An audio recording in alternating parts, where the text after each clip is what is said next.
What's going on, world? Your man, Mr. Mac. And I'm Crystal Levin. This is the M+M+M show, aka the show, coming to you live and direct with somebody who's got just as much brains as she does beauty. She's also got a huge heart, which matches the size of her style, and she's doing some good work. And I'm not just talking about putting thirst traps on Instagram. She is doing the Lord's work, and I'm not just talking about some of those bikini pics. Ladies and gentlemen, could you please introduce yourself one time so folks know I'm not lying? Hi, I'm Brianna Michelle, model, actress, but founder of Voices Beyond Assault.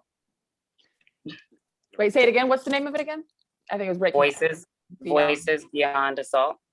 Wonderful. Nice to meet you. Thank you for joining us. Thank you for having me. Go for it, Chris. Quick question. I know the pretty girl privilege. I'm always curious how we get our guests, and Mecca always brings us fascinating people. How do you guys go back? How did you find this one, Mecca? Super simple. I have a homegirl. I visited Cali. I was out there for business. I made it a point to catch up with some folks who I haven't gotten a chance to speak to in a while. My homegirl invited me out to dinner. She says, I'm bringing a friend of mine. Is that cool? I say, no problem. This is the friend that just comes sashaying up and sitting on down at the table in all her chocolate glory. And a millionaire. After we got into the conversation, outside of there was a lot more to her than just looks. She started telling me about this foundation that she's a part of. And it definitely became the way we handle relationships and the way we handle male-female dynamics on this show. Right. Somebody who's talking about the darker side of those interactions and where those interactions go left and what happens after them really spoke to me, especially since it's a topic that we've covered before, but I don't think we've ever had the opportunity to cover it this close. Okay. So I don't want to break into, I kind of want to let Brianna, pave the way for that and explain it from her POV directly. I don't even want to try and talk it up. I want her to do it. Absolutely, that's why she's here. So, how long? How did you explain? I'm so curious. Yeah, so when we met, it was a pleasure to meet you. So that wasn't what she told me. So it was supposed to be me and her out eating. And then she was like, oh, I have a friend that's in town that's coming to dinner. And do you mind? I was like, okay. She played both sides of the word. Disrespectful. Like, he needs to hurry up though, because we were hungry and he got lost. He couldn't find us. And he finally sat down and he was dope. And here we are. But just a little background on me. I started Voices Beyond Assault because I'm a survivor of sexual violence. When I was younger, molested, didn't really understand what that was as a child. Grew up, went to college, thought I was like a young girl getting ready to, just for something new. I'm from Seattle, Washington. Went to Clark Atlanta University, a historically Black college, just to kind of have that experience. My second year in college, I was brutally raped, strangled, and kidnapped. And here I am, although this whole time strangling me was like, you're going to die tonight, but she's alive. And, throughout my process of healing and progressing through all that, I just started meeting so many people who I experienced that too. And it was a shock to me because I'm like, wow, this actually happens. You see things on TV and you're like, oh, she should have did this, she could have did this. But when you're in that situation of being silenced, then all you know is trying to breathe, So you meeting all these people who are survivors, I actually shunned out my friends because I always feel like misery loves company, right? And my friends didn't really understand my days when I was extremely happy for no reason, or I was extremely frustrated, or I felt triggers, or all, those things. They didn't get that. So the people that I met who were survivors became my friends. And those are the people I decided to hang out with because I felt like they got me, they understood me. There was some type of connection there. Mm-hmm. And I would have writing sessions, I would have champagne nights, I would have dinners with them. And it would just be for us to check on each other, so we are in our healing journey, what we needed from each other, how we can help each other, how we can grow. Because I still stayed in college. I didn't leave Atlanta, even though my mom, of course, wanted me to go back to Seattle. I'm like, I'm in my second semester. I'm already in debt. Like, let me finish this, school. That's right. So, with that, I just started building these like connections with people, and I was like creating these nights that were fun for us. And I tried therapy. We went to trial. They found him 2 years later by DNA. He was the only guy I picked out of all the lineups. And we went to trial, and I testified. He was there. I remember being on the stand, and the lawyer was like, cry. There was no tears left in my body to fucking cry. I was angry, and he's looking at me, he's smirking. It's all these like weird things in the courtroom, all the questions that they ask, all of that. But he got found not guilty of attempted murder, rape, kidnapping, and theft by force. And I immediately moved from Atlanta to New York in 2 days. And then, I really wanted to be a PR agent. I graduated with a master's in communication, international business degree. I wanted to be a PR agent. I was excited about my life, thinking I was going to stay in Atlanta, but then that happened. I went to New York, and modeling came about. I was scouted on a train. And so my life kind of ripple effect and me modeling. And, that's a whole that whole environment of sex and, all that is a different space. Visual, yeah. Yeah, it's Telling a different space. Yeah. But I was at that point, like there was no taking advantage of me at that point, because now I'm like hitting the ground running. It's survival mode now. And being that he was out of jail and he had, my social security number, my ID, like he had all of my information. It was always me, blinders, like a third eye. Always watching my back, always trying to see if I'm safe. So I'm just living in the survival mode. Started going to therapy. Therapy wasn't my jam. Therapy is not for everybody. I went to therapy one time. I always tell people this story because this is where VBA really came about. I went to therapy one day. I woke up, bad mood, a little broke, like trying to figure what life is. I woke up, in New York, running to the train to get to, the therapy, which is all, everything is just rush. And I get there. Stress, yeah. Yes, and it was just so much. There's so much going on. And I get there and she's like, how was your day going? I'm like, I'm not having a good day. She was like, oh, it's because of the rape. And I was like, it has nothing to fucking do with the rape. You know what I'm saying? Like everything I don't live in that all the time. I woke up, I'm stressed, I'm broke. You know what I mean? There's so many other things that's happening. Enough. That's just, right. Yeah. And that's that happened, but that's not every piece of my problem. Yeah, and that's not like life, And I remember leaving, and I told my mom, I was like, I can't do this therapy. I can't do it. And she was like, well, as my daughter, you're gonna figure out how to survive. You're a survivor now. So whatever you need for yourself to make sure that you're the best you, figure it out. I'm here with you every step of the way. I'm hold your hand throughout this whole process. And I started doing yoga. I started praying more. Because I was mad at God for a while. But, I started praying more, I started doing yoga, I started running, I started exercising, and those things were a sense of relief for me. Can I also point out that those are forms of therapy, that therapy isn't only therapy. Like therapy one-on-one with a doctor or psychologist, psychiatrist isn't the only form. So all these other things that you're mentioning are self-care, self-love, and other forms of therapy. So, 100%. And again, I started being in New York and meeting more survivors, it's like almost every other person that I met. It's just crazy.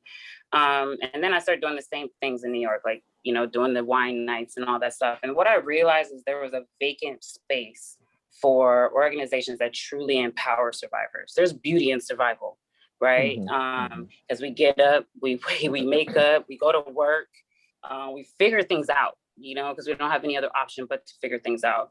We're not crying every damn day, and so I wanted to really create an organization that empowered survivors, that created survivorships, created connections, and Voices Beyond Assault became the beat. And moved to LA, and embarking on more like film, acting, commercial worlds. And VBA, I got my 501c3 and I was really nervous when I applied.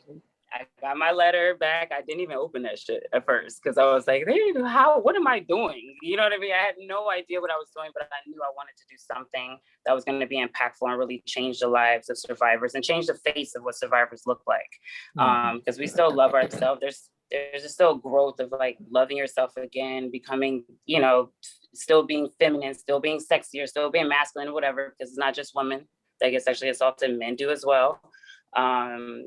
And yeah, we started Voices Beyond Assault, and we're dedicated to empowering survivors, amplifying their voices, and creating innovative therapy methods for them that just transcends for them to thrive and to grow and to blossom in this life.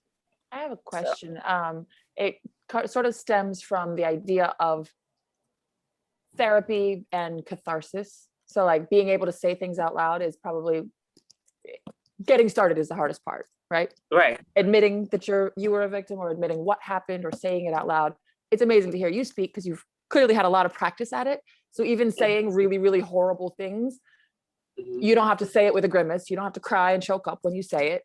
I mean, saying those words like aggravated, like choked, raped, and kidnapped, like all these things are horrible words to say, but being able to say it in a way that's also like the emotion and the pain, it's not gone, but it's not controlling you. That doesn't define who I am. I'm a victim. I know most women have some form, some story of being victimized. And a lot of people, you're right about the male thing. How would you suggest to people, to women, to whoever, to take those first steps? How do you do that? Like, how do you wrap your mind around it? How do you, because some people, okay, I'll continue after. Yeah, I appreciate that because it is like, I do say it and people are like, what the fuck? And I'm not saying it because I'm like I'm not throwing it in the air and like it didn't matter. I was 100% like, whoa, what the fuck? Like, are you serious? Like, it's when she described it the first time, it's the kind of thing you only hear in like the movies or the news. And here's this perfectly like, self-assured. No, but it's just and I don't mean this but like a regular looking woman, you know what I mean? Right? Not what I picture the victim of something that horrific looking like. And it just goes to show you never know who's carrying what. They're just walking around every day and you hear the stats and it's mind blowing. But here it is right in front of me. You're right. Yeah. I mean, it's something to say about when something like that happens to you, and it doesn't have to be that tragic. It can be, molestation. It can be grooming. It can be sex trafficking. Much more subtle or whatever. Yeah, it can be something. So most people are raped by or sexually assaulted by people that they know, more so than as strangers. So like a lot of the times people think rape, like you're in an alley, someone's gonna attack you, like it's not like that. A lot of times it's grooming, it's family, it's friends, it's boyfriends, it's husbands that do these type of acts. And a lot of times it's to people who, most of the time it's to people who are vulnerable, they take advantage of vulnerability. It's power, it's control. We will never understand it because that's not our mindset to rape and to molest and to do those things. But I would say to anyone who's experienced sexual assault, it's just owning your truth. You know what I mean? It's something that happened to you. Like trust your words that come out of your mouth and the way you share your story, because it is yours. Like no one can take your story away from you unless you allow it to be taken away from you. And easier said than done, it takes time. It's not like I was just in a sense blessed enough to have a mother that was like, you were victimized. You're not a victim. It's a difference. Right. And so, and soon as you get soon after that rape happened, immediately I'm a survivor because I survived it, and now it's like living in the survival mode and, figuring it out, but don't let anyone take your story from you. Don't let anyone who, when you share your story, as soon as they ask, well, what did you do? How did you do that? What happened? Those are the people you don't need to talk to. Talk to someone that you trust, someone that you know will be there and believe you and listen to you, and don't make it about them. It's not about anybody that you share your story with. They should be listening to you. But know that your voice is yours, your story is yours, and your truth is yours. And don't let anyone take that from you. I've thought in the past, and this is shame on me, that people that shared their stories, there's like, you know, all these books, all these memoirs, all these, and it wasn't just about sexual abuse or rape, or it was just everyone telling their like all their shit to the world. And I started to feel like everybody has shit, get over it. Everybody does. I don't want to read everybody's book, right? And that's how I started to feel. And this is, you know, I don't have to read them. Keep putting them out though. Yeah, exactly. And that's how I had to get over it. I was like, listen, I don't have to read everybody's story, but maybe the ones that do speak to me could help me. And therefore, if you have something to say, it doesn't mean that you're looking for a spotlight or to get on by your pain or trauma. Because that's what I started to think. Well, I'm saying, but if getting attention or getting fame or money off of a book or off of a platform is not a crime, but also that it's okay to do it just to get it out, because that in itself is helpful. I mean, listen, so when you speak your truth, you share your story, it's for you. And it's for you to take that bag off of you, you know, because a lot of times we're carrying heavy backpacks that don't belong to us a lot of times, you know, and, you know, we're carrying things and we're carrying things and we're carrying things. When you use your voice, when you're writing, let your shit out. And if you don't want to read it, no one else, they don't have to. It ain't for them. It ain't for you if you don't want to hear it, you know, but my story has nothing to do with anybody. It's mine. And I'm sharing it. And whoever don't want to hear it, it ain't, close your ears, turn around, don't read it, don't listen to me. It's not about you or anyone else who doesn't want to hear those type of things. And, you know, it's a lot of time with this judgment of, because people have pain and because people have a story, it's not, everything is not for clout. You know what I mean? Right. It's not, it's for people to release and let go of things. And it's insecure. It was insecure people that feel that everything is for clout or for whatever. Like I was offended that people were like trying to share too much, and it was because I wasn't ready to share. So no, you know, a lot of times it's people do have their reflection is what shows. It's like, you know, when people are super judgmental or always have something to say about somebody, it really shows the insecurity in themselves, and it shows the lack of like just their own love, and it ain't got nothing to do with you, you know. It's empathy like and readiness to really deal with any of those issues, I think. Empathy and compassion is essential. Yeah, I've always thought there was a huge difference between venting and whining. And once you learn to spot the difference, it becomes a little easier to spot who's whining about a self-inflicted issue and who's venting to put the bag down, to take the book bag off that she's describing. Like two totally different things. People who are clout chasing 9 times out of 10, they're whining about a self-inflicted issue. The hardship that they're complaining about is something that they brought on themselves or something, you know. My father used to hate it when I said something like, I didn't have a choice. He was like, yes, you did. You just didn't like your options. You definitely had a choice. You just didn't like your options. And father's wisdom always comes through. Yeah, always. They always do. We forget, like when our parents tell us something we're young, we're like, ugh. And as soon as we get older, we're like, damn, I start telling all of that makes sense. I start explaining things and I'm like, my mom said this and I didn't want to hear it, but now I use it all the time. I be telling people, this is my mom's wisdom. my father was always down for a good vent. If I was getting it up off me, he was cool with it. The second I started whining, i.e. not looking for a solution, i.e. Just repeating and loving my misery, he would stop me dead in my tracks and be like, ain't nobody got time for that. If all you want to do is complain, you can do that on your own. Yeah, you know what? My mom used to say to me, like, you know, she'll ask me something and I'm complaining about something. She said, it's best to not complain if you haven't even thought about a solution of how to make it better. You know what I mean? No one wants to constantly listen to you always having a problem, always having an issue. It's like, what is a solution that you may have that can make it better? Because, you know, it's just like anything in life. It's like you want things should be peaceful in some sense, even though the world is chaotic and all that stuff. There should be some type of inner peace that you find within yourself to even silence the noise that's around you. Again, easier said than done. Do you know the Instagram page, The Council? No. This girl, Katie Florence, she made it, and she basically plays different pieces of herself. So she plays the brain, the heart, the lady parts, the anxiety. She has different I've seen outfits. her. That's a great one. She's got a big old smile. Mm-hmm. Anyway, but part of that is, wait, what was I actually going to say about her? She suggested, because it's Mental Health Awareness Month, May, is a tool that she taught, her brain taught anxiety, which was, say something that keeps you up at night, like anxiety, that I'll die alone and no one will ever love me. And she's like, how strongly do you feel that on a 1 to 10? And she was like, a 10. She was like, well, that's extreme. But she goes, now think of a solution, or think of something less extreme than that. Well, I guess I'm still young and it doesn't mean I'm going to die. Like, so how strongly do you feel it now? Like a 2 or whatever. I mean, it was just a tool, but a way to, this is my big problem.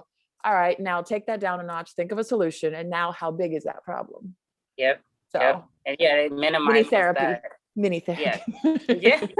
We all need it in some form. I'm definitely not shunning therapy, because I think therapy works for many people. It's and it helps many people, but you have to find your therapist, right? Right. I was going to say, because they're still human too. You don't get they along with everybody. Therapists have therapists. Okay. Right. Doctors have doctors. Yeah. Exactly. I'm a trainer and I have a trainer. So right. It's like one of those things, and I just feel that, just in my survival, I just really feel like just being able to empower survivors to like really live in their truth and to know that they're not alone.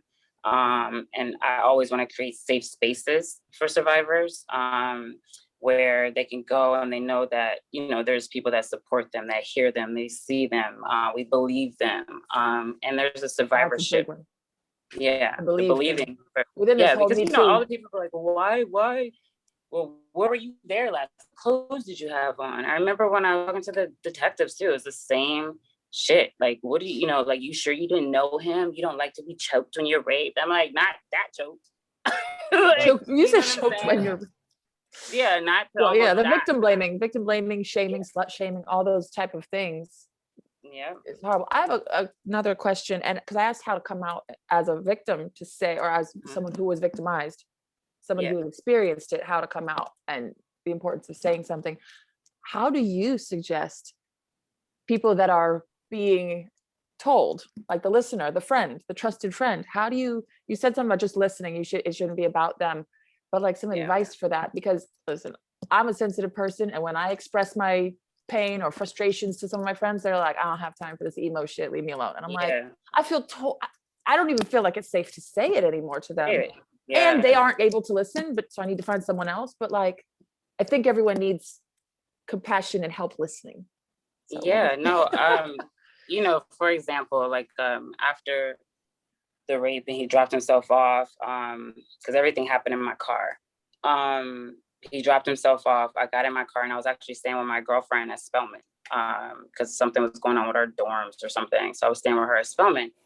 And I'm like, when I get there, I just thought that she was going to be in class. And I was like, I'm going to create this story like I got beat up.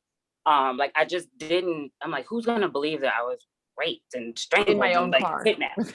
You know what I'm saying? And I was supposed to meet friends that night. So I didn't show up. And like I was just like, okay, let me create this whole story. Like if she's not there, I can take a shower, I can go to school, and I can just say this. But I got there.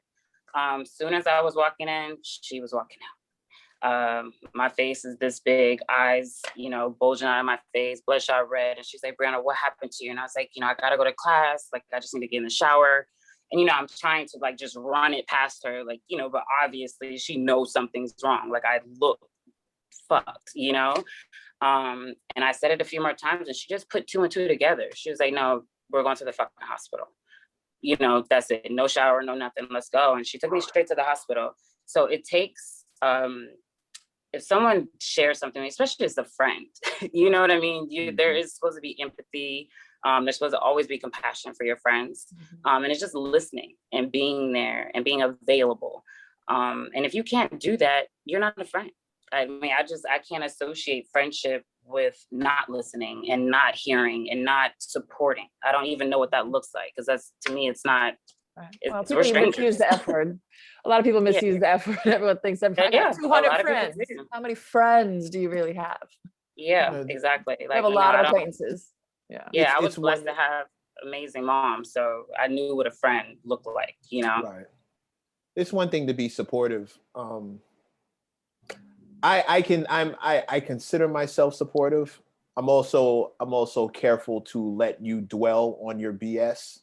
However, seeing as how this is not BS, and seeing as how this is not something that I or anyone else have the right to rush you away from, because you know what I mean? I don't even know what this process looks like, which leads me to my question.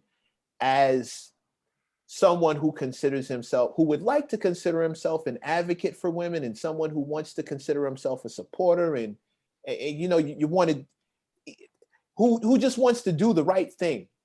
Right. What does that look like for you? What does that person need to do in a room full of survivors? If I was to come to the retreat that you did, what's my role? How do I, that, not saying that I'd ever be at the retreat, but you know, just even if I'm in a situation where I found out, what do I do in that place to show you that you are supported, that you are cared about, that, you know, I really give a fuck, and I would like to help, if that's even possible. What does that look like? So 3 things. I want to explain what the retreat was. So the retreat was to bring survivors together to celebrate themselves. April was Sexual Awareness Month. And I was blessed enough that Sunstone Winery and Vineyard gave me the whole villa to have an event for free, which is almost $50,000 to $100,000 a night to be there. I was blessed enough to be able to have that space. And I wanted to create a safe space where survivors can come together, connect with each other, see themselves through other people's eyes, you know, that experience the same thing, and create a survivorship and a network. Survivors came up, some of them came up and shared their stories and where they are on their healing journey. And we just want to make sure that we keep in contact to make sure that they're still thriving, they're still going, and they still have a connection, they still have a support unit within VBA. A lot of people were there. I flew my mom. Sorry, my mom's actually in the emergency room. I think she broke her ankle. I know, sorry, my aunt's just calling. But yeah, so, you know, like my mom, I flew my mom and my aunt out because I wouldn't be survivors without either one of them. And then also, you know, there was family there. There were other people there that weren't survivors, like the chef that came, you know, and people who were helping, the production team that came out. They're not survivors, but what happened? Of this particular thing. I mean, just to point out, yeah, but you know, like I met a lot of guys post my experience that they're like, oh man, like I know so many girls that experienced that. And it's like, when do men stand up and, like, you know, it's almost passing the mic to be like, you know, I understand you, I get you, it's okay, you're safe in my space. It's just showing, I think energy is big, you know what I mean? Like Mecca, I would have never shared my story if I didn't feel like I could trust you, or I felt safe in your aura, you know what I mean? And I did quickly. And so I think it's just really. Thank you for that. Is it what he said, or is it just aura? I'm curious, like what made you feel it's energy. You know, I mean, if you know energy, your gut. If you know energy, you feel it, you know. And I do, you know, I feel like I almost died. So it's like I'm very particular, the people that I communicate with, I come in contact with, that I share my energy with, or my aura with, you know what I mean? I don't want to just be around anybody, you know, like I don't. And I think it's a lot of times when you meet people, it's this like safe space that you just feel, you know. For me, not everybody has that. But I just think that if you're a man and you're supporting women or you're supporting survivors, because there's BIPOCs, there, you know, transgender, there's men that also experience these things. It's just knowing that I hear you, I see you, and you're safe here. Also, that's it. Yeah. There's a piece in there. You were talking about being really careful about your energy. There's also, as I looked at your page and I just saw a few of the posts, there's some unexpected reactions that some people can have after being victimized. And in my case, I'm going to share this and try not to get all weird about it, but I had the opposite response. We're having a conversation. I had the opposite response. I became less careful, not less careful.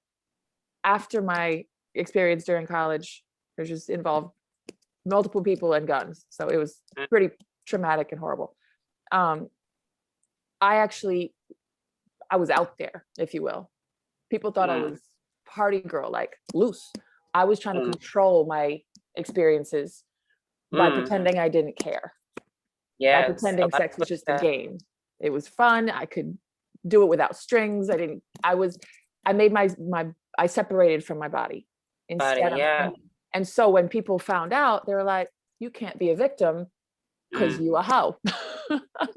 And so then I'm confused. I'm like, was I actually traumatized by this or did I get over it?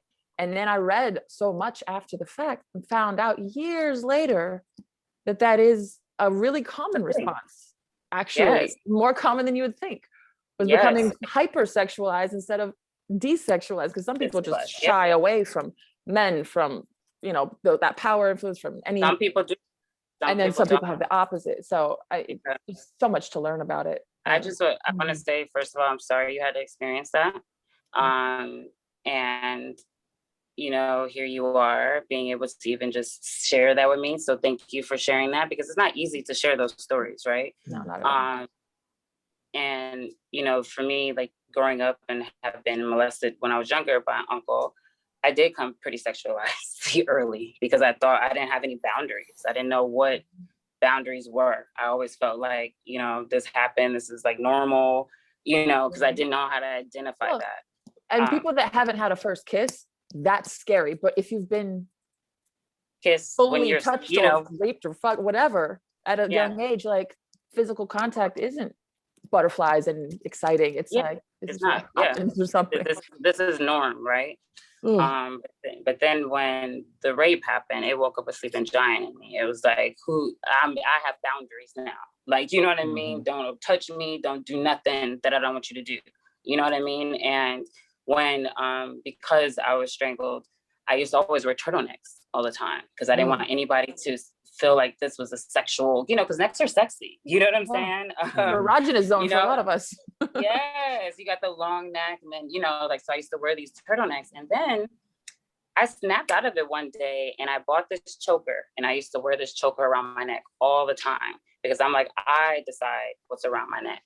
You know what I mean? And I took control of that, and I started making chokers, and like, you know, there's some of my favorite things to wear because this is mine. And it's, you know, like when I started my healing journey, I did begin like this self-love. Like, you know, can't nobody tell me nothing. I'm still a woman. I'm still feminine. I'm still sexy, and I can do that. And that doesn't mean that you can come touch me. That doesn't mean that you can come think that you can talk to me any type of way. And I definitely, I took control of myself again. You know what I mean? And I started pole dancing because yes, she wants to learn how to use a pole. You know what I mean? And yes, I post, you know, body images on my personal page. But, you know, modeling, I do artistic nudes. It's my body. So at this point, like, I know what's mine. And I identify with myself very clearly now.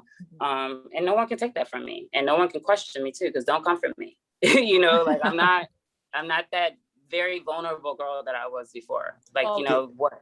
Did it take time to reclaim that part of yourself? I have to imagine it would 100%. Yeah, I gotta imagine it doesn't happen overnight. Like everybody has their process. I'm wondering what it is to even get back to a place where I don't know, can you, like, even enjoying physical contact or even opening yourself up to intimacy on any level, I have to imagine is not easy. Tough. It's not what it was before. It definitely was, you know, like, you know, the first experience with sexual violence, didn't know what that was. So I didn't know boundaries. So intimacy, you know, I was open. Who wanted? not really wanted, but it was just, I was allowing myself to just be involved in situations because I didn't have any boundaries. And then I had serious boundaries after the rape, and I had a boyfriend at the time, and I was like, I don't want to be in a relationship. I'm trying to figure my life out. And he's the only person in my life that I've ever been intimate with, that I've ever been in a relationship with, that I don't talk to anymore. God's grace. You know what I mean? There's a reason why he's not around, but it did take me a little while to kind of get back into the intimacy thing. But what I realized is that not every man is bad. I had, a few bad apples in the bunch, but I've met so many wonderful men throughout my life that even after, when I went back to school, they would walk me to my car. Like the security guards in my building knew what happened to me. And like when I parked, they were like, Bree, I'm watching you, I'm making sure you're safe. So there was, these guys who were very protective of me. They didn't even know me really, but they knew what I experienced, and they wouldn't allow that to happen again. And it really started opening my eyes to like, this is just an instant, and it's a person that I did not know. But then all these other strangers are just helping and being, respectful, and being very particular of how I'm treated, or how people, where I'm doing, where I'm going, and just making sure that I was safe. And that kind of opened me to like starting to get into relationships again, meeting people and being open, and just knowing that there are more good people than there are bad, honestly. But unfortunately, the bad ones really take the cake, Fucking terrible. What's that quote? People say like people don't remember what you said specifically, but they remember how you made them feel. Yeah. And a lot of times, like good feelings can go by like beautiful clouds in the sky, like, oh, that was lovely, right? But the bad ones is like a real thunderstorm, like a lightning strike. So you remember the lightning strike more than the beautiful clouds that passed by, unfortunately. Like there's so many beautiful clouds that pass by, beautiful sunny days, but you remember getting struck by lightning. And it only happened once or twice. So it that reminds me of it. There was another question I had when Mecca was talking. I'm so sorry. No, I remember. I remember. I got a lot to say on this subject. Along the way, so I would say I lived my younger life pretty quick. So only did 1 year of college. This happened at the end of it, and then Hurricane Katrina hit, and then where do I go? I ended up here with a man who, it wasn't sexual abuse, but it was just physically abused me on my 20th birthday. It was over just like that. Called the cops, they couldn't find him, so it was just over, right? The guy that consoled me was celibate for like 2 years before I met him. It was beautiful. Like we could have a relationship without sex, and he was just there for me. When I opened up to him and really told him my story, I felt safe, so safe. And then we got married, and that didn't last very long, because along with my story, I minimized what I had been through. I told him the violent part, but then I minimized the after part, including threesomes, drugs, whatever, the things that I tried afterwards, which was like the year before I met him. And because of that, he wanted to experience all those things that he hadn't done before me. So so it was so complicated. And then I was back in the crap that I had created after the abuse. You didn't create anything. Well, my response, I was back in the response behavior, trying to make him happy, which is another form of, emotional, verbal, romantic abuse, which he didn't mean to do because he was very immature. I was 20, he was 28. But I think it's important for people to hear that. I think he was just curious and he wanted to try things, and he was jealous, and he didn't understand that me being sexual after an abuse meant that I was actually affected by it. He thought I got over it and had a lot of fun having sex, and that he wanted to play and like have threesomes or have because you don't take into account.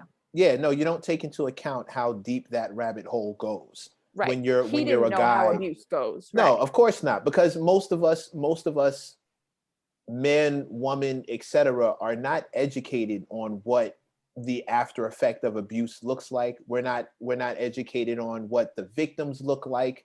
We have no idea. You picture this traumatized person in their head walking around with shaking. Hair and right.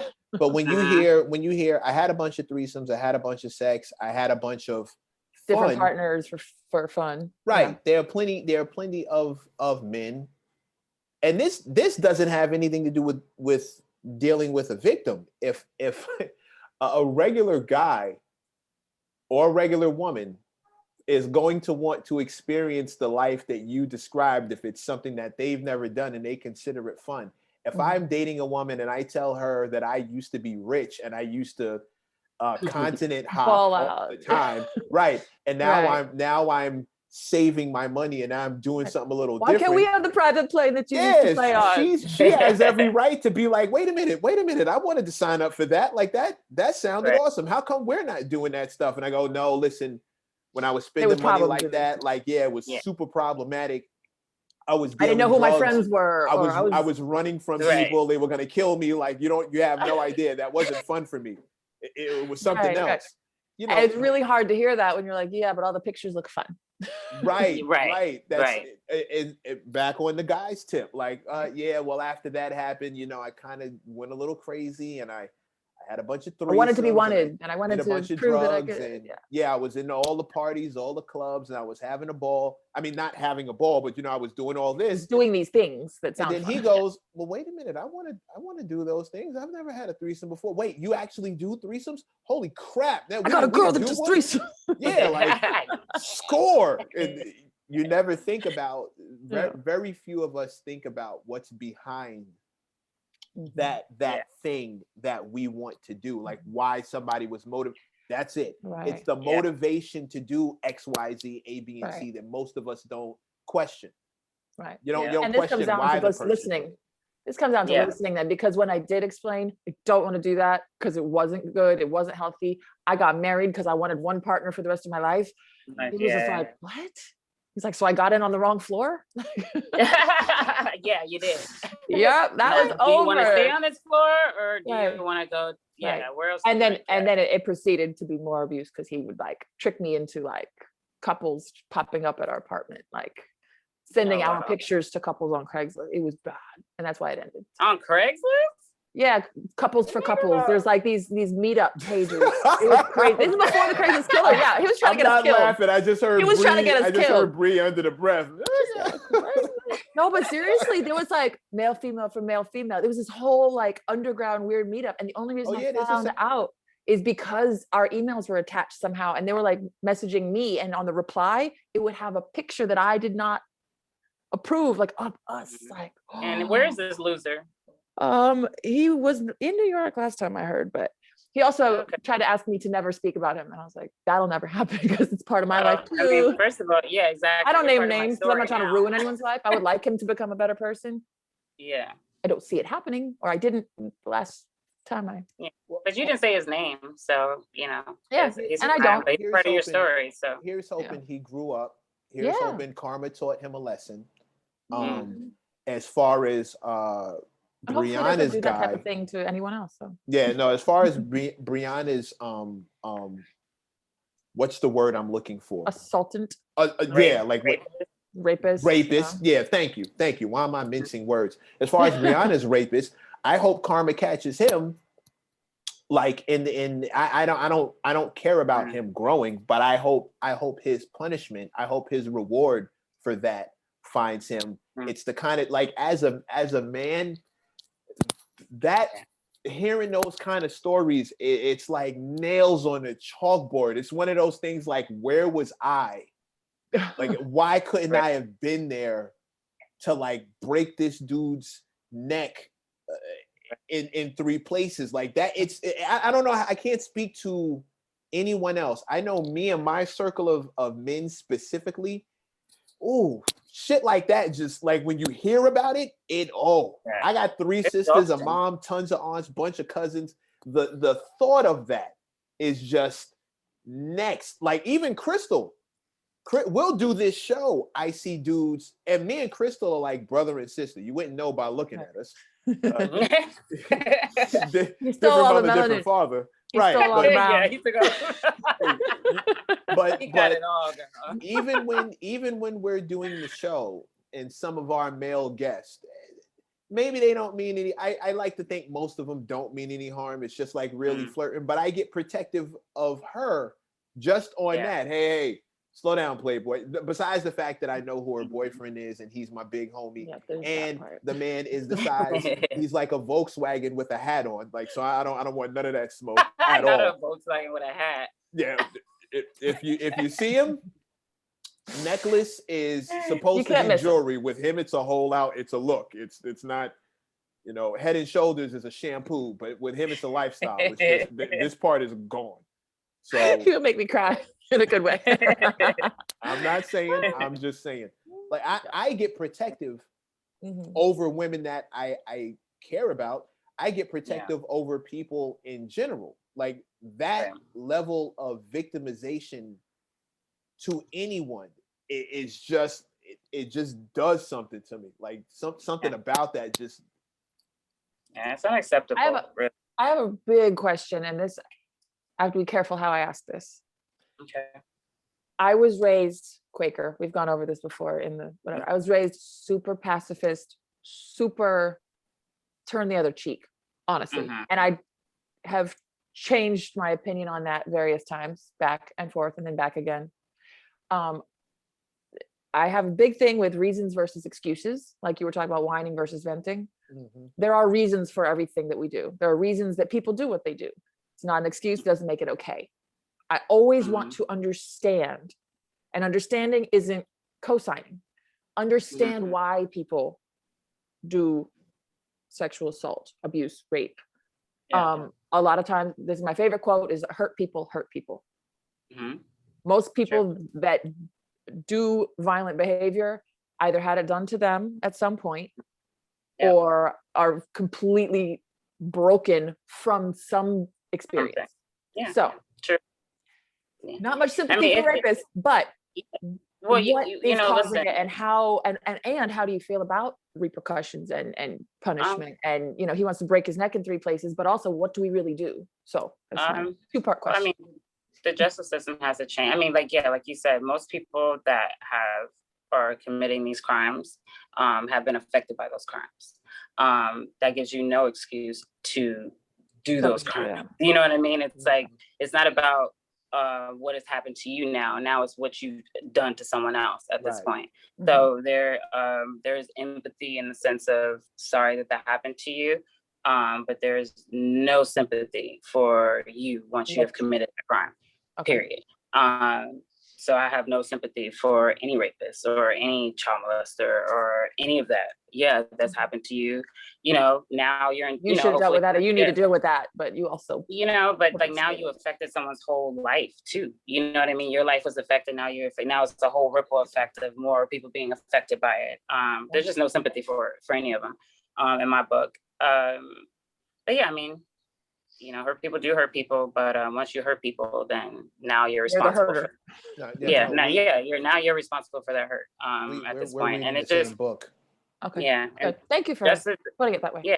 Yeah, and the justice system just has to be better. Like, you know, a lot of times, you know, all these sex offenders, like, how are you a fucking sex offender?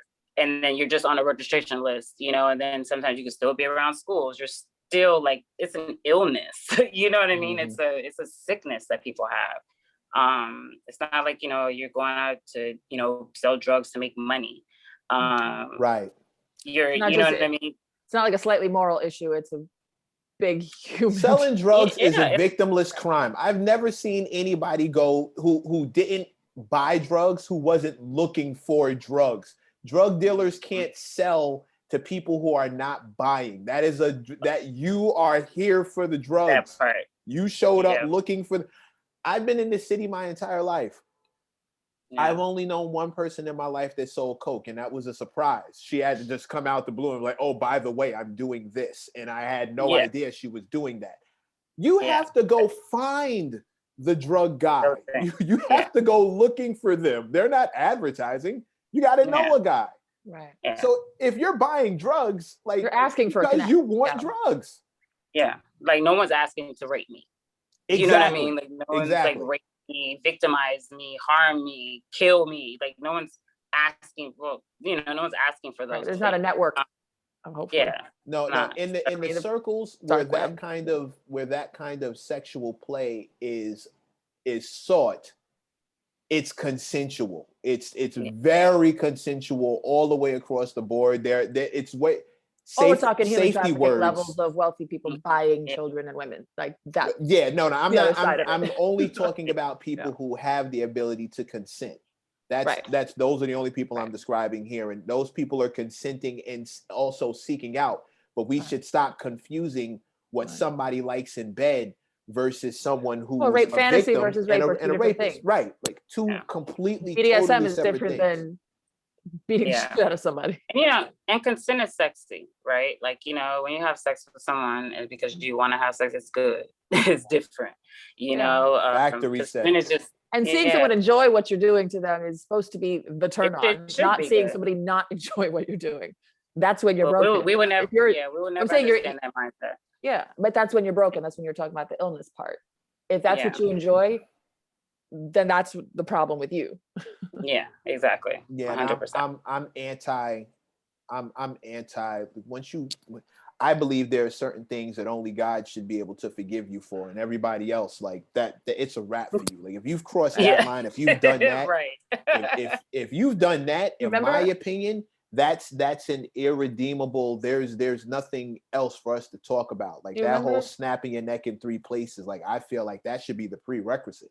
Do you remember the end of Inglourious Bastards when he carves the swastika in the forehead? Should be some sort of universal sign. Oh, it should. That would be great. Like a glowing, what's it called? Like a microchip. That's what's his face should get into. Bill Gates is microchipping. Oh, Bill Gates. Yeah, if you want to microchip people, microchip. Let's chip racists. Let's chip racists. Rapists and racist, rapist, Trump supporters. Let's get the whole batch and just knock that out like one good time. Right. Let's get them on some little private island by themselves. How about okay. No, she just hit it. I gotta say it. Okay. I have this thing. I think all people who support Trump, all Proud Boys, all like Klan, all that stuff, I think they should all move to one state, right? I think Trump should be the governor. Like, just pick a state, like whatever state. Milwaukee, Arkansas, one of those red states. One of the Dakotas. My family's from Milwaukee. Okay, so let's move over. Dakotas. Come on, the Dakotas. Or here's what'll happen. We have all those people who support Trump and love Trump. They all get to move to one specific state. They all get to be like nurses, doctors, whatever job that they had in their state, they get to have that job over in this state. Everybody who had that job in the state that is now Trumpville, they get to leave and go to the state that the other person came from, and they get to automatically slot into their job. So everybody just seamlessly moves. You trade houses, you trade apartments. And if Trump is so great, let him be the governor. Y'all chill out down there. With that. Nobody wear a mask. Y'all just kick it and just corona the F out, because none of y'all believe in it anyway. And we just call that natural selection. And then we build the wall. You can have the wall that you wanted. We'll just build the wall around your state. And no one who's not a Trump supporter can come in. And you can, no Democrats, no liberals. You get to all be conservative Republicans right in that spot. And just kick it. Just kick it. Just kick it. Can't come out. Nobody to kick. They like kicking people who are down. There'd be nobody to kick. They'd come up with some new problems. They just haters. But they would figure out how to hate on each of their wall. Like, just, y'all stay in there and enjoy yourself. Whatever you like, just do it. Just fine. Fair enough. We at the very end of our podcast, I want to bring this up. I would love to know to continue this, and how other people can continue this valuable information from you and your organization, to follow the beautiful pics and the good information and healing. Yes. Please go to Voices Beyond Assault, Voices Beyond Assault on IG. We actually just started a Voices Beyond Assault Espanol for people who actually speak Spanish and the Spanish community. We just started that today. Bravo. Yeah, I know, exciting. Because, like marginalized groups, it's like, BIPOC, transgender, Blacks, are very marginalized, and their voices aren't really amplified. Even with the Me Too movement, it started by a Black woman, but then it turned out to be a whole nother movement. So follow us at Voices Beyond Assault. Go to our website at voicesbeyondassault.org. Donate, because what we do is we really are creating like safe spaces for survivors. We're creating, empowerment for survivors, survivorships, and we're doing innovative therapy for survivors. So we do yogas every week. We're going to start doing sound baths, and we're going to do like some pole dancing classes. We're going to do boxing sessions, self-care events where we, sponsor survivors with spa days and things of that nature that they need to heal. Eventually, my vision is to have a safe house around the world where, survivors can just come. If they're triggered, if they're feeling anything, they come. There's rooms you can write. They're on the beach. It's almost like, therapy, how anybody who's heavy on drugs, they have therapy where they can go detox to these houses. Detox spots. So it's like, right. Like emotionally, sometimes you need to detox. And I really want to create a safe space for that. So all donations, $1 helps. VoicesBeyondAssault.org. Follow us on Voices Beyond Assault on IG, Facebook, Voices Beyond Assault. And you'll see a lot of Voices Beyond Assault. So a lot of stories that are being shared on our platform. We do Survivor Connects. We do Now Let's Heal campaigns. Healing looks good on you. So whatever you're going through, whatever you're experiencing, knowing that in your process of healing, it looks good on you. It shows through your pores, it shows through your grace. So work on healing yourself. You're not alone in any type of situation. If you ever need to reach out, contact us.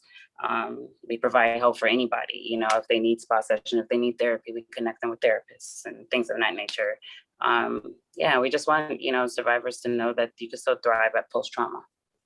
This is so beautiful. I just want to thank you for being you and speaking how you are. Wait. That leads into my very last question. What does your future look like for you specifically? What are we looking at here? Fly wife, fly mom, fly auntie? Like what part of the game, or what are you looking forward to in your future? I'm definitely looking forward to being married one day, having a child one day, creating a life or lives. Twins run in the family, so hopefully I'll be blessed to just knock out one time. Yeah. Apparently, same here. And I really just look forward to Voices Beyond Assault being one of the biggest nonprofit organizations that's advocating against sexual violence. I really want to create safe spaces for people. I want to speak around the world to really empower survivors, and maybe a few films in the making. You'll probably see me on a few commercials coming up soon. I just want to live my life full. I always think about like Chadwick and how everything that he had in him, he exhausted on this earth. He really did, and he left a legacy. I always say, you're born one year, there's that dash, and then you're gone whatever year. But what does that dash, what did you do in that dash to create a legacy for yourself and for your family? And something that's still going to empower people, and people that always have kind things to say about you, because you live full. And you loved heavy. So one of my favorite books is called Immortality, and the whole basis is that you can't live forever, but your story can. Like what mark you leave. Like that's immortality, is when people continue to speak about what you did and who you were. So just live. I just want to live full. I want to love and continue to be loved, and just empower people to know that there's strengths. Because despite all the trauma that you experience in life, like you still it's like that little bud rose. It's like you're just blossoming out, so all the thorns that are below you, are below you, you know what I mean? It's up to you to keep watering yourself and to blossom, and that's it. It's one of my favorite episodes ever. Thank you, love. It was a pleasure talking to you, and really thank you for sharing your story. You're not alone, and I'm here if you ever feel like you need someone to talk to, if you want to do some alternative therapy, do yoga with us, those type of innovative therapy methods, and what you experience, like even after what you did after, is a trauma response. Not everybody is recluse. Most people just like, this is, it's kind of like them emptying out and trying to take power, like you said, trying to take their power back from what happened to them. So you're not alone in that either. And I'm glad that we did this episode. I'm glad that I met Mecca. Your gym. I have a platform to help create this. Yeah, for sure. You're a gem. I'm glad that I met you. I really am. Well, Amen. good to hear that, because you're not getting rid of me that easy. Just We're in this for the long haul. Yeah, that's it for you. It sucks for you, but here I am. That's pretty great. Thank you so much. Again, thank you so much for sharing this. We will be checking back in with you for an update. When something else happens, you'll be able to come here and talk about it. We're going to keep this safe space thing rolling. As long as I've got some hair on my head, we're going to just let the party flow. Well, that's what you got. Safety. There's your safety. In the meantime, don't count on mine, but go ahead. Well, she's got wigs, so there you go. Wigs on the floor. In the meantime, in between time, I'm your man, Mr. Mac. And I'm Crystal Levin. This has been the M+M+M show, aka the show. May you live as long as you want and never want as long as you live. Do us all a favor. Go get laid. Peace. With consent. Ooh, I like that. Ow. Thank you, guys.